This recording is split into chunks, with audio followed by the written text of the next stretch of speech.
ငယ်ချင်းတို့ရေဒါကတော့မြရကုန်းကကမုံပွင့်ပါရှင်အဲ့ဒီကမုံပွင့်ထဲမှာရှိတယ်မြရကုန်းအိုးရှမ်းပေါ့နော်အဲ့ဒီကကမုံပွင့်ထဲမှာရှိတယ်ဟိုဟာဝါကီကိုသွားမှာဖြစ်ပါတယ်ကဲဒီလိုကိုွေးလိုက်ရင်ဟိုလမ်းနေတော့မှတ်မိတယ်ဒီလိုကိုွေးလိုက်ရင်လမ်းမတကားနဲ့ညွှန်ကြပါလမ်းမှာညွှန်ထားတယ်နော်ရှင်တို့ဝါကီကိုလာဖို့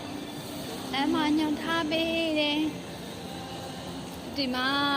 ဒါပါလဲဆိုတော့မြရကုန်းအိုးရှင်းအတွင်းမှာရှိတဲ့ကမုံပွင့်ဝင်ပေါက်ကနေဝင်ပြီးတော့ဝါကီလျက်စနဲ့စားတွေအကျော်ပြေမှာဖြစ်ပါတယ်ဒီမှာပါရှင်ဝါကီပါရှင်အဲ့ဒီကိုရောက်ပါပြီရှင်တောက်တဲ့အခါမှာပေး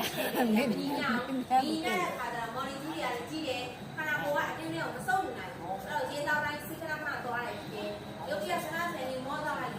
နေသွားတယ်အဲ့လိုပုံစံမျိုးတွေဖြစ်တာဒါတော့ဒီမှာပေးတယ်ပဲမညီညတဲ့ရှင်နောက်ကကျရေထဲမှာဆိုရင်ညီကြီးတွေအများများတယ်ရေဘူးတစ်ခုပဲပြီးပုံပွင့်ပြီးတော့2ရက်လောက်ထားရဆိုရေကြီးတွေတက်လာတယ်အဲ့လိုနေရာမျိုး3ရက်ရေတန်းဆက်ပြီးရှိတယ်ဒါတော့ကျမရေကောင်းတယ်ဇီဝရေတန်းဆက်ပြီးပေါ့တချို့ဆိုရင်ကြောက်ကတွေပါကြောက်တွေပါတည့်တယ်ကြောက်ပုံတွေပါရှိတယ်ဒီရေတန်းကထွက်လာတဲ့ယူတောက်နေနဲ့ပြန်ပြီးတော့ကြောက်ကတွေပါရှိတယ်ကြောက်တွေပါပြန်ကြတာရှိတယ်နော်နောက်တစ်ခါကျတော့ကျမရေကောင်းတယ်အနေနဲ့ဆယ်ကလပ်ခိုင်းနေ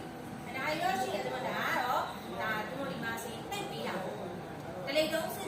စံနေနဲ့နှိပ်တာဒါတွေတော့လူတိုင်းသုံးဖို့တော့ recommend ပေးဘူးအသက်ကြီးလာပြီဆိုရင်ဒီကဒီလိုနည်းနဲ့မသိတော့ဒါကြောင့်တို့ကဒီမှာဆိုတော့မသုံးပေးဘူးနော်နောက်တစ်ခါကျတော့ကျမရေကောင်းတယ်အိမ်သုံးရက်စစ်သုံးဆောင်လို့ရှိရင်ဒါတို့သမီးချက်မယ်ဆိုလို့ရှိရင်လုံးဝ